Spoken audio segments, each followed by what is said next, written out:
ပစ္စည်းငါဥစ္စာငါအိမ်ငါရငါလေပါဒါတွေအလုံးငါရဲ့ကိုယ်ပိုင်အရာတွေပါဘယ်သူနဲ့မှမသက်ဆိုင်ဘူးဘယ်သူနဲ့မှမပတ်သက်ပါဒါတွေအလုံးငါတယောက်တည်းပဲပိုင်ဆိုင်တယ်ငါရဲ့စွမ်းငါရဲ့ကုန်ငါရဲ့လှုပ်ဆောင်ချက်တွေကြောင့်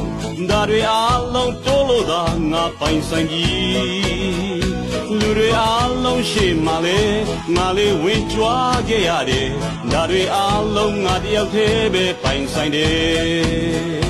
အိုလူသားသိချစင်စားကြည့်ပါဦးတစ်ချိန်ချိန်မှာတည့်ရဲ့အသက်တာကုန်ဆုံးသွားရဲ့ကိုယ်နိုင်ရှိတဲ့ဥစ္စာများကိုယ်နဲ့တူယူသွားနိုင်မလားစဉ်းစားပါသိချစင်စားကြည့်ပါဦး